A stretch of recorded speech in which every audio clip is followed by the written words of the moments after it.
සුබ දවසක් 6 වසරේ දරුවන්ට. අද අපි සම්බන්ධ වෙන්නේ අපේ 3 වෙනි ඔන්ලයින් ක්ලාස් එකට. මේකට සම්බන්ධ වෙච්ච නැති දරුවෝ ගොඩක් ඉන්නවා. මම දැන් බැලුවා වෙලා ඒ අයටත් පණිවිඩය යවන්න සර් ඔන්ලයින් පාඩම් ටික කරගෙන යනවා කියලා. හරි අපි වැඩි කතාවක් නැතුව අද දවසේ අපේ පාඩමට සම්බන්ධ වෙමු දුවේ පුතේ. අද අපිට කතා කරන්න තියෙන මාතෘකාව තමයි දුවේ පුතේ ශබ්දය සහ ඇසීම කියන මාතෘකාව. දැන් ඕගොල්ලෝ අපි දෙවෙනි වාරේ පාඩම් දෙකක් මේ විදිහට ඉගෙන ගත්තා. අද තුන්වෙනි පාඩම. මම ඊට පස්සේ පන්ති පටන් ගත්තට පස්සේ මේ ටික පොඩ්ඩක් කෙටියෙන් මතක් කරනවා ඔයගොල්ලන්ට. ශබ්දය හා ඇසීම කියන මාතෘකාවට අපි ඉස්සෙල්ලා යමු. දැන් හිතන්න ශබ්දය කියන්නේ මොකද්ද? හොඳට හිතන්න. දැන් මම ඔයගොල්ලන්ට මේ බෝඩ් එකේ කතා කරලා ඔන්න ශබ්දය එනවා නේ. ශබ්දයක් ඇහෙනවා. ශබ්දයක් ඇහෙනවා. ශබ්දය කියන්නේ මොකද්ද? ශබ්දය ඔයා අහලා තියෙනවා ශක්ති විශේෂයක් අතේ. ශබ්දේ ශක්තියක්. ශක්තියක්. ශබ්දය. එහෙනම් මේ ශබ්දය ගැන අපි ඉගෙන ගන්නයි මේ පාඩමේදී හදන්නේ. ඔයගොල්ලෝ ලෑස්තිව ඒ පාඩමේ වැදගත් දේවල් ටික තේරුම් ගන්න. ඉස්සෙල්ලාම පළවෙනි පරීක්ෂණයක් තියෙනවා. හරි ලේසි. ඔයගොල්ලෝ කාඩ්බෝඩ් රවුමක් අරගෙන අර නිකන් කිරිගොට්ටක හැඩයකට ඒක නවලා රවුමක් හදාගෙන පරිසරයේ තියෙන ශබ්ද වලට සවන් දෙන්නකො. ඒ කියන්නේ ශබ්දය මෙහෙන් එනවා, හඬවල් එනවා. ඒන හඬවල් වලට අපි සවන් දුන්නාම අපේ කන තියලා මෙතනින් අපිට තේරුම් ගන්න හැකි මේ ශබ්දවල ස්වභාවයන් නේද? ඒ කියන්නේ පරිසරයේ තියෙන දේවල් අපිට හොඳට ශ්‍රවණය කරලා ඒ දේවල් අපිට අධ්‍යයනය කරන්න පුළුවන්. දැන් දරුවෙකුට එන්න පුළුවන් ප්‍රශ්නයක් පුතේ මේ කන මේ කම් පෙත්තකින් හැදලා තියන්නේ ඇයි? ඒ වගේ තවත් ලොකු ව්‍යුහයක් තමයි මේක. එතකොට අර පරිසරයේ තියෙන ශබ්ද ටික ඔක්කොම එකතු වෙලා කනට ඇතුල් වෙනවා. එතකොට තමයි අපිට පරිසරයේ එන ශබ්ද හොඳින් නිරීක්ෂණය කරන්න පුළුවන්. එහෙනම් ඔයා අද ඉස්සෙල්ලාම මේ පාඩම ඉවර වෙච්ච ගාම මේ වගේ ඇටුමක් හදලා, ඒ කියන්නේ රවුමට මට ඔක පෙන්වන්න සරලවම පෙන්වන්න මෙන්න වගේ කොලයක් අරගෙන මේක මෙහෙම නවලා ගානට කනට තියලා ශබ්ද ටික අහලා බලන්න පරිසරය ඇහෙන මේ විදිහට. එතකොට ඔයාලට තේරෙයි දැන් මටත් ටිකක් අමුතු විදිහට ඇහෙන්න ගත්තා. මේක අයින් කළාම වෙනස් වෙනවා. මෙහෙම අහන්න ගත්තොත් එහෙම ඔයාට එක නිකන් පරිසරයේ සියුම් ශබ්ද ඇහෙන්න ගන්නවා. බොහොම සංවේදීව ඒකට සවන් දෙනවා. හරි. එහෙනම් ශබ්දය කියන්නේ මොකද්ද පුතේ? සරල මාතෘකාවක් පටන් ගන්න. ශබ්දය කියන්නේ ශක්තියක්. ඒක අපිට ශ්‍රවණයට වැදගත් වෙනවා. ශබ්දය කියන්නේ ශක්තියක්. ඒක අපේ ශ්‍රවණයට වැදගත් වෙනවා. හරි. අපි යමු ඊළඟ කොටසට. හරි දුවේ පුතේ. අපි දැන් පාඩමේ පළවෙනි මාතෘකාවට යමු. ශබ්දේ නිපදවීම. ශබ්දේ නිපදවීම. මොකක්ද ශබ්දේ නිපදවනවා කියන්නේ? හඬ නිපදවන එකටනේ. දැන් ඉස්සෙල්ලාම මම මේ පෑන අරගෙන පාඩම පටන් ගන්නකොට මේ විදිහට ගැහුවා. එහෙම ගැහුවාම මේ තට්ටු කරනකොට සද්දයක් ඔයගලන්ට ඇහෙනව නේද? ඒ කියන්නේ මොකද්ද මේ කොහොමද ඇහෙන්නේ? හිතන්න මම තට්ටු කරනකොට මේක කම්පණය වෙනවා. මේක හෙලවිලා මේකේ ගැටෙන සද්ද තමයි ඔයාට ඇහෙන්නේ. හොඳට හිතන්න දැන් අර බෙල් එක තියෙන්නේ. බයිසිකලේ බෙල් එකේ අර වටේ තියෙන කප් එකේ යකඩ කෑල්ල වදිනකොට තමයි සද්දය එන්නේ. ඉගෙන කම්පනයක් එක්ක තමයි ශබ්දය එන්නේ. ඔයා තේරුම් ගන්න ඕනේ නේද? අපි ගත්තොත් රබානක් චුටි පරීක්ෂණයක් අපි කරමු. රබානක් අරගෙන අපි රබාන මතට දැන් මට ලස්සන දාන්න වෙලාව මදි.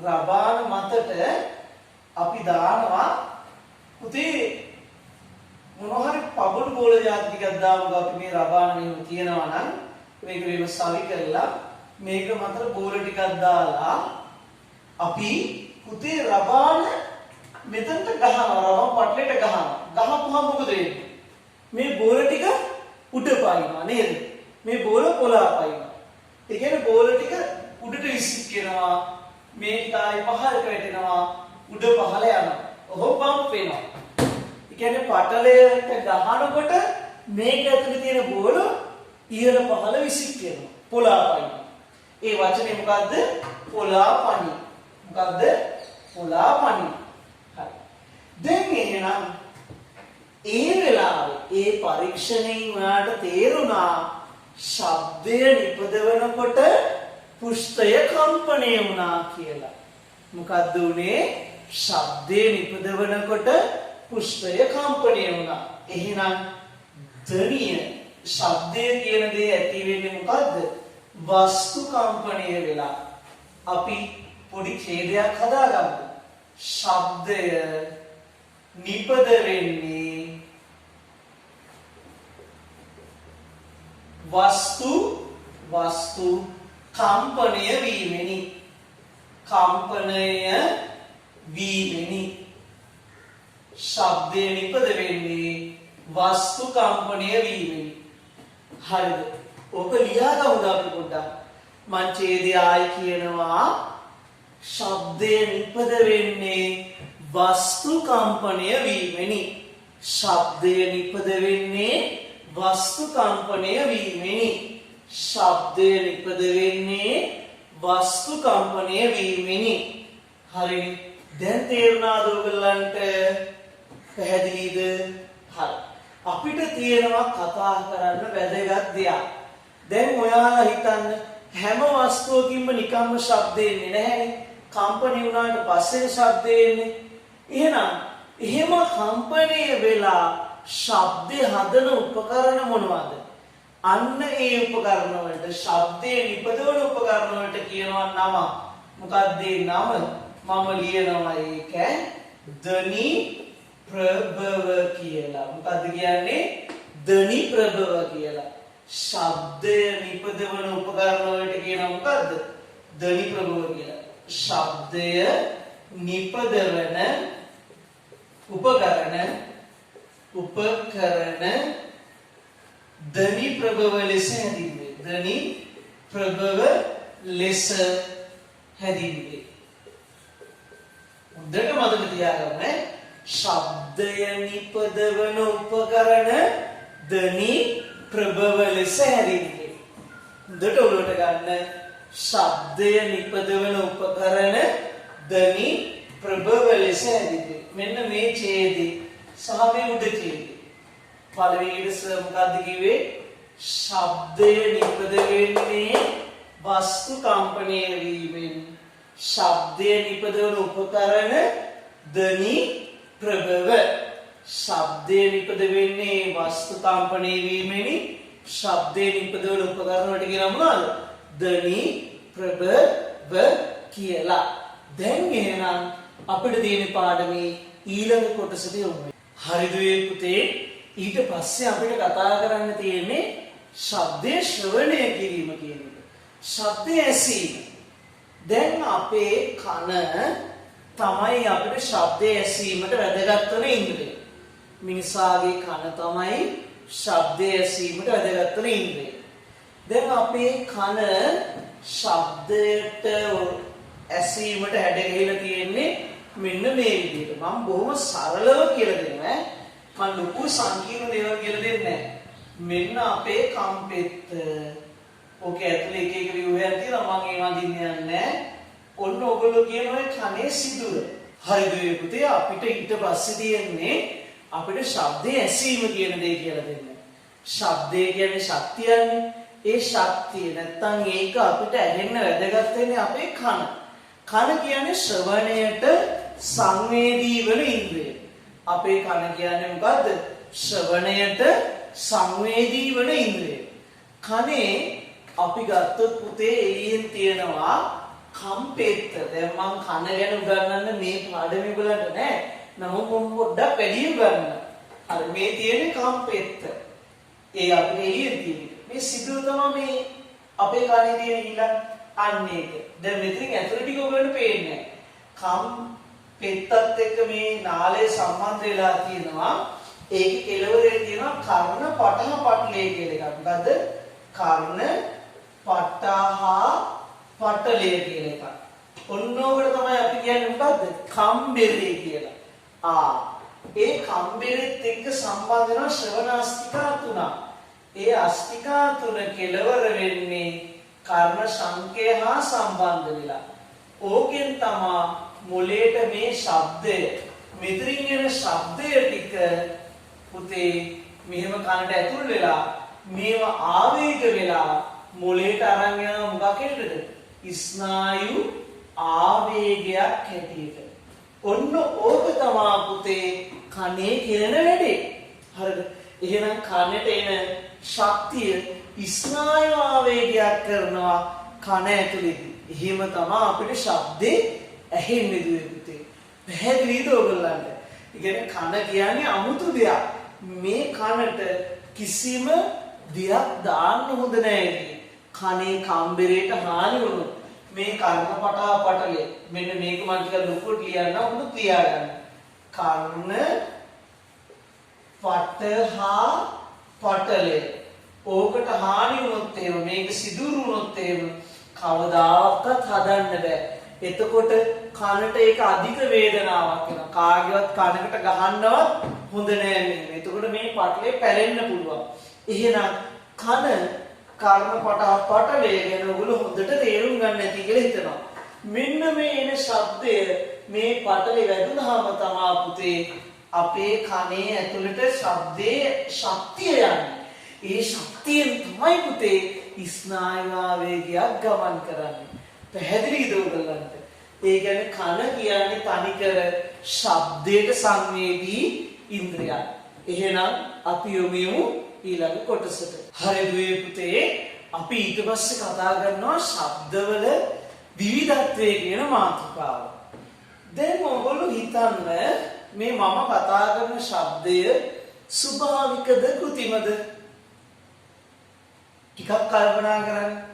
මම කතා කරන එක කෘතිමයිනේ. ඒක ස්වභාවිකව නිකන් ඇති වෙන්නේ නැහැ. නමුත් අර ගස්වල කොළ හෙල වෙන එක. ඊළඟට අපි ගත්තොත් එහෙම කුරුල්ලෝ කෑ ගහන එක. ඊට පස්සේ ගංගායල දොළ ගලා යන එකේ ශබ්දේ, වැස්සේ ශබ්දේ ඒවා ස්වභාවිකද කෘතිමද? ඒවා ස්වභාවිකයි. ඊළඟට දැන් ඕගොල්ලන්ට ඇහෙනවා නම් ওই වාහන යන ශබ්ද මේ පාඩමාස්සේ ඒවා ශබ්ද මොකද? කෘතිමයි. එහෙනම් ලෝකේ ශබ්ද වර්ග දෙකක් තියෙනවා. ගානට chart එක ගහගන්න. දැන් ගහන්න මාත් එක්ක කටුපතේ ස්වභාවික ශබ්ද, කෘතිම ශබ්ද කියලා. හරි. ස්වභාවික ශබ්ද කියන්නේ මොනවද? මිනිසාගේ මැදිහත් වීමකින් තොරව නිපද වෙන ශබ්දවලට. මිනිසාගේ මැදිහත් වීමකින් තොරව නිපද වෙන ශබ්දවලට මොනවද කියන්නේ? ස්වභාවික ශබ්ද. හරි. දැන් එතකොට පුතේ මිනිසා විසින් මිනිසාගේ මැදිහත් වීමකින් නිපදවන ශබ්ද මොනවද? කෘතිම ශබ්ද. එහෙනම් අපි ලියාගමු එකක්. මිනිසාගේ මැදිහත් වීමකින් නිපද වෙන ශබ්ද කෘතිම ශබ්ද. හරිද? හරි. දැන් එතකොට ඔයා බලන්න මාත් එක්ක කියමු බලන්න ස්වභාවික ශබ්ද අපි තරුදාගම් බලන්න 1යි 2යි 3යි 4යි 5ක් කියමු. කෘතිමේවත් ඒ විදිහටම 1යි 2යි 3යි 4යි 5යි. අපි 5 කියමු. කිව්වම හරියට ස්වභාවික ශබ්දේ. ඉස්සෙල්ලම සුළං ගමන හඬ. වැස්සක හඬ. නැත්නම් වැසි දිනේක හඬ. වැස්සක නාදය. ඊළඟ සුළකට ශාකවල කොළ සෙලවෙන නාදය. ඊළඟට කුරුල්ලන්ගේ නාදය. ඊට පස්සේ අපිට ගත්ත හැකි අකුණක හඬ. ඔයගේ දේවල් ස්වභාවිකයි. කෘතිම ශබ්ද ගමු. අයියෝ ළමයින්ගේ කෑ ගැසීම, රථ වාහන වල ශබ්ද. ඊට පස්සේ තව අපිට කියන්න පුළුවන් පුතේ විදුලි පංකාවක නාදය, රූපවාහිනී යන්ත්‍රයක නාදය, ජංගම දුරතනයක නාදය. ඒ සියලු මේවා මොනවද? කෘතිම ශබ්ද. දැන් ඔයාගේ වැඩේ තමයි ස්වභාවික ශබ්ද සහ કૃතිම ශබ්ද අතර වෙනස ඒක තේරුම් අරගෙන ඒ ශබ්ද පහ පහ ලියන්න. හරිද පුතේ? ශබ්ද කී ගානද? පහ පහ ගානේ ලියන්න ඕනේ.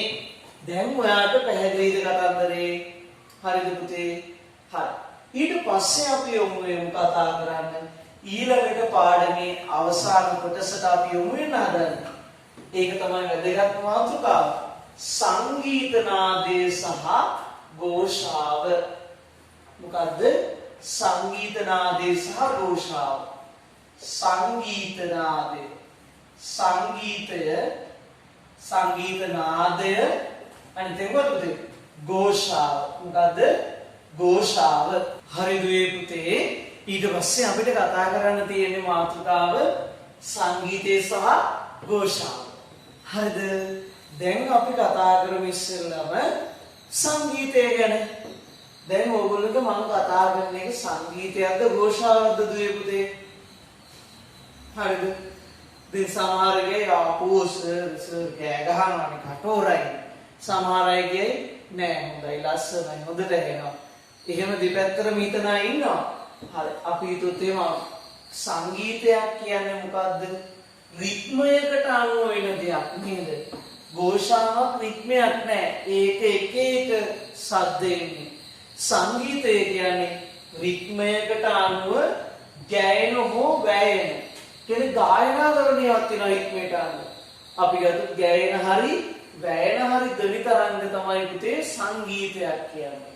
හා මම ලියන්නම් ඉස්සෙල්ලා රිද්මයකට අනුව රිද්මයකට අනුව ගැයෙන හෝ වැයෙන ධ්වනි තරංග. ධ්වනි නැත්නම් ශබ්ද කියලා දාමුකෝ. රිද්මයකට ගැයෙන හෝ වැයෙන ධ්වනි නැත්නම් ශබ්දය. ඊට පස්සේ ഘോഷාවන් කියන්නේ මොනවද? රිද්මයකින් තොරව නැගෙන ශබ්දය. රිද්මයකින් තොරව නැගෙන ඒවා. රිද්මයකින් තොරව නැගෙන ශබ්ද. නැත්නම් ඇතිවන ශබ්ද. හොඳට තේරුම් ගන්න අපි හොඳට කල්පනා කරන්න. රිද්මයකට අනුව ගැයෙන වැයෙන ශබ්ද වලට අපි කියනවා සංගීතයන් කියලා. ഘോഷාවන් කියන්නේ පුතේ රිද්මයකින් තොරව ඇතිවන ශබ්ද වලට. රිද්ම් මේකට ඇහෙනවා නම් නටන්න පුළුවන් විදිහකට ඇහෙනවා නම් ඒවට සංගීත නාද කියනවා. රිද්මයක් නැතුව ඒ කටෝර විදිහට ඇහෙනවට කියනවා මොනවද අපි? ഘോഷාවන් කියලා. දැන් අපි මේකෙන් පහක් විතර කියමු. සංගීත නාද වලටයි ഘോഷාව වලටයි පහ කියමු. ඉස්සෙල්ලාම ලියාගන්න ලස්සනට ලියාගන්න දෙපැත්තට දාලා සංගීතය සහ ഘോഷාව කියලා දාලා ලියන්න. සංගීතයේ පැත්තේ මෙහෙම ලියන්න. රිද්මයකට අනුව ගැයෙන හෝ වැයෙන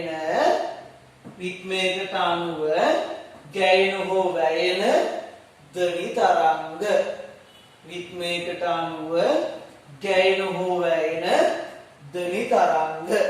සංගීතයේ පැත්තේ රිද්මයකට අනුව ගැයෙන හෝ වැයෙන ධ්වනි තරංග නැත්තම් ශබ්දයක්. හරිද? ඊට පස්සේ ഘോഷාව පැත්තේ යන රිද්මයකින් තොරව ඇතිවන ශබ්ද. ഘോഷාව පැත්තේ යන රිද්මයකින් තොරව ඇතිවන ශබ්ද. දැන් මාත් එක්ක උදාහරණ ලියමු සංගීත නාදයට. කොහොම සංගීත නාදයට අපි උදාහරණ ලියන්නේ? පළවෙනි එක ගිටාර් වාදනයක් සංගීත නාදයක්. ඊළඟට වයලින් වාදනයක්. ඊළඟට ගායකයෙකුගේ ගායනයක්. ඊළඟට අපි ගත්තොත් එහෙම සිතාර් වාදනයක්. ඊළඟට ගීතයක හඬක්. ඔයගේ ගොඩක් ඒවා සංගීත නාද. ഘോഷාවල් නම් අනේක විදේවා තියෙනවා. පාසලක දරුවන්ගේ කෑ ගැසීම අප්පච්චි ඉන්න බෑ. ඊළඟට පාසලක දරුවන්ගේ කෑ ගැසීම. තව මාර්ගයක රථ වාහන වල නාදය. තව අපිට ගත්ත හැකි ඊළඟට කර්මාන්ත ශාලාවක හඬ, කර්මාන්ත ශාලාවක ഘോഷාව.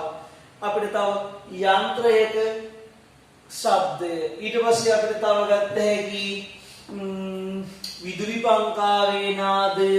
ඒකත් ഘോഷාවක් නිරිත්මයක් තියෙනවා. එහෙනම් මේ උත දාන්න පුළුවන්. එහෙම නෑනේ. හරි. එහෙනම් මං හිතන්නේ දරුවන්ට පැහැදිලි ඇති සංගීතය සහ ഘോഷාව කියන එක. හරි. දැන් අපි යනවා කතා කරන්න සංගීත භාණ්ඩ හදන්නේ. මම ලේසි වැඩක් අද කියනවා. ඉස්සෙල්ලාම මේක නිර්දි කරන්න ඕනේ. හරිද පුතේ? ඕගොල්ලෝ ගන්න ටින් එකක්. පළවෙනි උපකරණය හදනවා ටින් ටකේ. හරිද? ටින් එකක් ගන්නවා. ටින් එකක් අරගෙන ඒකේ පියන අයින් කරලා අපි දැන් ටින් එක මෙහෙම තියනවා. මේ පියන පැත්ත යට තියෙන්නේ. පියන අයින් කරලා මේකේ චුටි සිදුරක් විදලා නූලක් දානවා. නැත්නම් කම්බියක් වගේ චුටි එකක් දානවා. දාලා උඩ මේක රඳවනවා කොහොම හරි. පොඩ්ඩක් මේක ගැට ගහ ගන්න පුළුවන් උඩ සිදුරු කරලා. මේව ගෑලි දාලා මේකේ පොඩි යකඩ ගෑල්ලක් වගේ එකක් කරලා නූලක් ගැට ගහලා අපිට මේක අදින්න පුළුවන්. ඊටසේ මේක උඩින් එල්ලන්න පුළුවන් ඔය විදිහට. එල්ලුවාම අපි ටින් ටකයක් හදාගත්තා වෙනවා.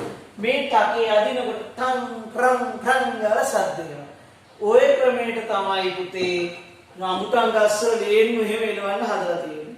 ඒක හරිය අමුතුයි. හරි. දැන් එතකොට මේක ශබ්දේ නිපදවන උපකරණයක් නේ. මේකේ කම්පණය වෙන්නේ මොකද්ද? මේ තහඩුවනේ. තහඩුව කියන එක වෙනුවට අපි වචනයක් දාගමු. පටලය කියලා. පටලය. ඔන්න මේ උපකරණය හැදුවට මතකද ටින් එකක් ගත්තා. උඩ සිදුරක් විද්දා. කම්බියක් දැම්මා. දාලා මොකද කළේ? මේක රඳව ගත්තා. රඳවගෙන ආධාරකයක එල්ලුවා. මේක මෙහෙම ඇදලා ටක ටක ටක ගාලා බිඳුවා ටින් ටකේ. හරි. එකක් හරිද? තව එකක් ඕගොල්ලන්ට මේක හරි ලේසි. මේක පොඩි පන්ති වලත් කරන්නේ. ටොනික් මූඩි අරගෙන කලලා ඒ ටොනික් මූඩි ටික මේ වගේ අර මේ වැහකට දාලා මතකද ඔයගොල්ලෝ මේක හෙලවලෝ ගියා ඉස්කෝලේ. ඒකෙත් මොකද්ද කම්පණය වුනේ? පටල. ඒක නම් මං කියන්න ඕනේ නෑ නේද? හරිද? ඒ එක ශබ්දේ නිපදවන උපකරණයක්. ඔබ සස් ගගගහනවා. තව තියෙනවා ඔයා ගන්න චූටි කප් එකක් අරගෙන ඒ කප් එකට දාන්න බලන රබම් නෙමෙයි බැලුම් පටලයක් මේක වටේට බැලුමක් කොහොම දාලා මේ කප් එකේ කොහොම රඳවනවා බැලුම් එක. ඒක හොඳට හයියට මේකට වඩා හොඳට ඉන්නවා. මේ බැලුම් පටලෙට අපිට ගහන්න පුළුවන්. මේ කෝප්පේ අමාරුයි. අපි කමන්නේ ලියුම් කෝප්පය මේ බැලුම් පටලේ. ඊට පස්සේ මොකද කරන්නේ? මේකට ටැන් ටැන් දාලා ගහනවා. එතකොට සද්ද එනවා. ඒකෙත් කම්පණය වුණේ මොකද්ද? පටලයක් නේ. හරි. ඊට පස්සේ අපි කතා කරන්නේ වෙනස් එකක්. දැන් අපි එක සංගීත භාණ්ඩ ඉක්මනට බෝඩ් එකේ හදනවා. මොළො ගෙදරදී හදන්න ඕනේ. මේ වීඩියෝ එක බලලා ගෙදරදී අච්චු පොතක් බලලා හදන්න ඕනේ. ඊට පස්සේ පුතේ අපි යමු කරන්නේ ඊළඟට කතා කරන්නේ මොකද්ද? ඔයගොල්ලෝ හදලා තියනවද දන්නේ මෙන්න මේක. මේක නම් පොඩ්ඩක් මම හිමින් කියන්නේ. අපි ගන්නවා දිග ලෑල්ලක්. මම මේ ඉක්මනට අඳිනවා පුතේ. දිග ලෑල්ලක් ගන්නවා. ඒ ලෑල්ල අරගෙන මොකද කරන්නේ අපි? මේකේ මගේ ලෑල්ල ඇදලා දාන්නේ. මේක එක පැත්තක යකඩ යන ටිකක් ගහ ගන්නවා. 3ක් විතර. ඊට පස්සේ මේ පැත්තේ ටින් එකක් ගන්නවා. ටින් එකක් අරගෙන ටින් එක ඇතුලේ යකඩ යන ගහ ගන්නවා හිටවලා. මේක ඇතුලේ ගහන්නේ. ටින් එක හයි වෙන්නේ. මම ඒක පෙන්නන්නේ නැහැ. හරි. දැන් මේ යකඩ යන ගහපු දෙක අතර කම්බිය අදිනවා. කම්බිය ගහම ටින් එක ඇතුලේ තමයි යකඩ යන ටිකත් එක්ක කම්බි ටික තියෙන්නේ.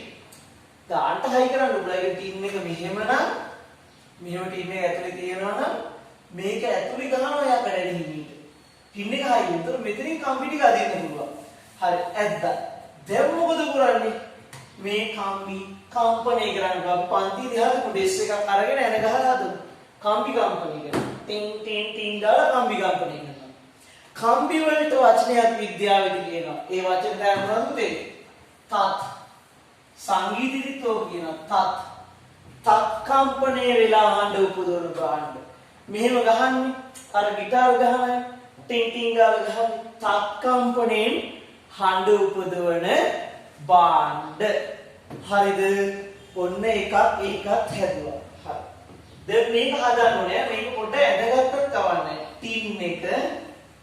ටින් එක දැසේ කම්බි ඔයාලට කම්බි හොයාගන්න පුළුවන්.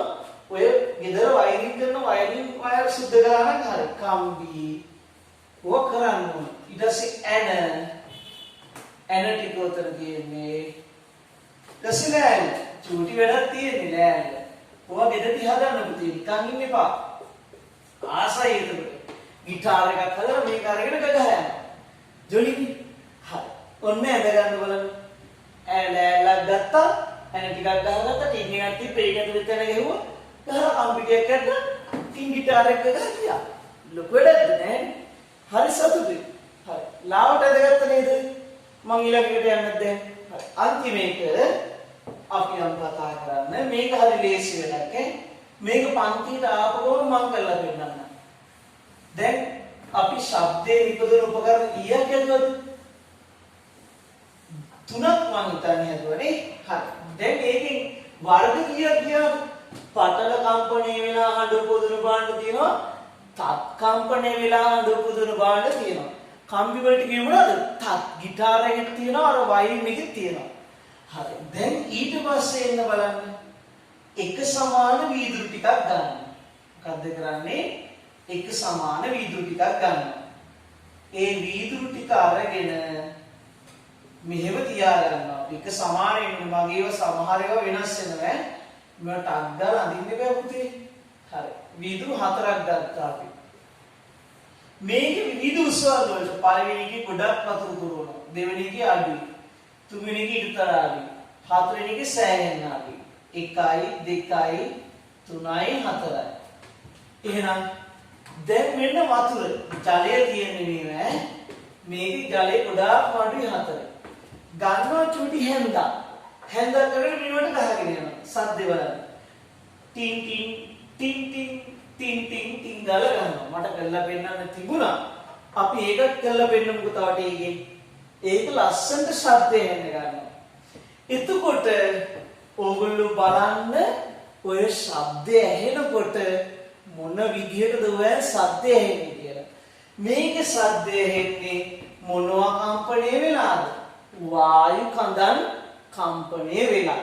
හරි. එහෙනම් තත්හරි දැන් තුන්වෙනි පද වායු කඳන් කම්පණයෙන් හඬ ඇදෙනවා. වායු කඳන් කම්පණයෙන් හඬ නිපදවෙන භාණ්ඩ. හඬ ඇසෙන භාණ්ඩ. ඇසෙනවා තියෙනවා. හරි. ඔන්න හතරම හරිද? දැන් ප්‍රශ්නේ ඔළුවට ගියාද ගන්නට? දැන් ඔන්න භාණ්ඩ 3ක් අපි හැදුවා ඔය ටික වෙලාවට. අපි යමු මෙහෙර ඊළඟ කොටසට මේක එඩිටි කරලා බලන්න අනිවාර්යයෙන්. හරි දුවේ පුතේ. අපි දැන් හදන්නේ අපේ පාඩමේ අන්තිම හරියට යන්න. ඒ කියන්නේ පාඩමේ අවසාන කොටසට. දැන් ඕගොල්ලෝ සංගීත භාණ්ඩ වර්ග 3ක් තියෙනවා කියලා ඉගෙන ගත්තනේ. මොනවද ඒ? පටල කම්පණයෙන් හඬ උපදවන භාණ්ඩ, ඊට පස්සේ තත් කම්පණයෙන් හඬ උපදවන භාණ්ඩ, ඊටසේ වායු කඳන් කම්පණයෙන් හඬ උපදවන භාණ්ඩ. හරි. අපි මේ භාණ්ඩ ටික වෙන් කරගමු ඉස්සෙල්ලා. පටල මම දානවා කෙටියෙන් ඈ. පටල ඊට පස්සේ තත් ඊට පස්සේ වායු කඳ.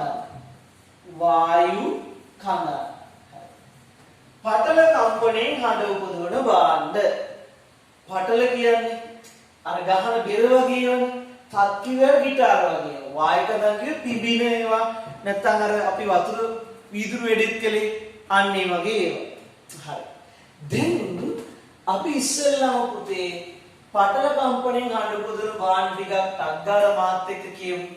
අපි මේ හැම එකටම උදාහරණ කීපයකින් කියාගෙන යනවා. ඔයගොල්ලෝ ටක් ගාලා කටුපොතේ මේ විදිහට ගහගන්න chart එක සංගීත භාණ්ඩ වර්ග ටික අපි වර්ග කරගන්න. මම හැම එකකටම මම පුළුවන් තරම් උදාහරණ කියනවා. ඕගොල්ලොත් හොයන්න ඕනේ. හරිද? ඔන්න පළවෙනි එක. පටල කම්පණයෙන් හඬ උපදවන භාණ්ඩ වලට ගැට බෙරය, දොසේ, යබ්බෙරය, දවුල, ඩ්‍රම් සෙට් එක. ආයි කියනවා ගැට බෙරය, යබ්බෙරය, දවුල, ඩ්‍රම් සෙට් එක. ඊට පස්සේ උඩැක්කිය, බොංගෝව. ඊට පස්සේ අපිට කියන්න පුළුවන් උඩැක්කිය, බොංගෝව, රබාන, අත්රබාන. ඔය වගේ ඒවා පටල කම්පණයෙන් හඬ උපදවන බාන. ආයි කියනවා හොඳට මතක තියාගන්න පුතේ. ගැට බෙරය, යබ්බෙරය, දවුල, උඩැක්කිය, බොංගෝව, ඩ්‍රම් සෙට් එක, රබාන, අත්රබාන. ඔන්න තත් කම්පණයෙන් හඬ උපදවන භාණ්ඩ. වයලීනය, ගිටාරය, සිතාරය, සමහර පියානෝත් තියෙනවා. පියානෝව, වයලීනය, ගිටාරය, සිතාරය, පියානෝව, වීණාව. ඊට පස්සේ තව ඔයගොල්ලෝ කියන්න මට ඒවා. හරිද? හරි. වායු පදන් කම්පණයෙන් හඬ උපදවන භාණ්ඩ. හොරණෑව, තිමිනෙක හොරණෑව. ඊට පස්සේ පුතේ ට්‍රම්පට් එක. ඊට පස්සේ අපිට ගත්ත හැකි පුතේ සර්පිනාව, ටීචර්ගේ සර්පිනාව වායු පදන් කම්පණයෙන් හඬ උපදවන. ටීචර් හුලං ගහන සර්පිනාව. ඊට පස්සේ පුතේ අපිට ගන්න පුළුවන් අර ගොක්කොල නලාව. ඒ වගේම වායු පදන් කම්පණයෙන් හඬ උපදවන භාණ්ඩ. තව හක් ගෙඩියක් ගත්තා. මොනවාද? හොරණෑව, ට්‍රම්පට් එක, සර්පිනාව, ගොක්කොල නලාව, හක් ගෙඩිය. ඔය ටික පුතේ වායු පදන් කම්පණයෙන් හඬ උපදවන භාණ්ඩ. දැන් අපිට තියෙන්නේ අපේ අවසාන අදියරට යන්න. මෙන්න මේක ඔයා සාමාන්‍ය දැනුමට මතක තියාගන්න. මිනිසාට ශබ්දය ඇසෙන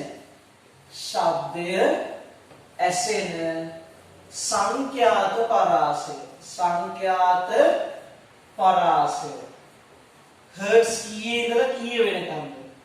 හර්ට්ස් කියන්නේ ශබ්දයේ සංඛ්‍යාතයමයි ඒකකේ. ඒක ඔයගොල්ලෝ මතක තියාගන්න ඕනේ. දැනට ඔයගොල්ලෝ ලාවට තියාගන්න. මිනිසාට ශබ්දය ඇසෙන සංඛ්‍යාත පරාසය හර්ට්ස් 20 ඉඳලා 20000 හර්ට්ස් දක්වා විතරයි. මේ පරාසය ඇතුලේ ශබ්දය විතරයි අපිට ඇහෙන්නේ. ඊට වඩා අඩුවේ වැහෙන්නෙත් නැහැ, වැඩිව වැහෙන්නෙත් නැහැ. මෙන්න අපිට ශබ්දය ඇසෙන සංඛ්‍යාත පරාසය. මේකට කෙටි නමක් කියනවා ශ්‍රව්‍යතා සීමාව කියලා. මොකද්ද කියන්නේ? ශ්‍රව්‍යතා සීමාව කියලා. පැහැදිලිද? මම හිතන්නේ දරුවන්ට පාඩම හොඳට මුලට යන්නේ. එහෙනම් අපිට තියෙනවා පාඩමේ සංක්ෂිප්තයක් වලට ගන්න. මොකද්ද පාඩමේ සංක්ෂිප්තය? ඔන්න සර් පාඩම කෙටියෙන් කියනවා. ශබ්දය කියන්නේ ශක්තියක්. ශබ්දය ඇතිවන්නේ වස්තු කම්පණය වීමෙන්. ශබ්දය නිපදවන උපකරණ වලට කිව්වා ධ්වනි ප්‍රභව කියලා. ඊට පස්සේ ශබ්දය ශ්‍රවණය කරන්න අපේ කන වැදගත් වෙනවා කිව්වා. ඊළඟට ශබ්දය ආකාර දෙකකට බෙදුවා. ස්වභාවික ශබ්දය සහ කෘත්‍රිම ශබ්දය කියලා. ඊට පස්සේ අපි ශබ්දය සංගීත නාදය සහ ഘോഷාව කියලා වර්ග කළා. සංගීත නාදයේ නිපදවන උපකරණ අපි හැදුවා. මොනවද හැදුවේ? ටින් ගිටාරය හැදුවා, ටින් ටකේ හැදුවා, අර ටොනික් මූඩි වලින් සිලිසිලි ගන්න උපකරණ හැදුවා, බැලුම් රබාන හැදුවා. ඊට පස්සේ අපි වතුර වීදුරු වලට වතුර පුරවලා නාද කරලා හැදුවා. ඒ වයින් අපි තේරුම් ගත්ත ශබ්දයේ වතුර පිරෙන ප්‍රමාණය අනුව වෙනස් වෙනවා කියලා. ඒ වගේ ගොඩක් දේවල් අපි තේරුම් ගත්තා. එහෙනම් පුතේ පාඩමේ අවසානයේ කතා කළේ මිනිසාගේ සෞම්‍යතා සීමාව කීයද? හර්ට්ස් 20 ඉඳලා 20000 දක්වා කියලා. හරි. මගේ දුව පුතාලට පාඩම හොඳටම තේරෙන්නේ නැති කියලා මම විශ්වාස කරනවා. ඔහොමම ඉන්න කොහෙවත් යන්න එපා. අපිට පාඩමේ තියෙන මොනවද? ප්‍රශ්න අහන කොටස. හැමෝටම සුබ දවසක්. අපි ප්‍රශ්න අහන්න අවස්ථාව දෙනවා මේ දැන්.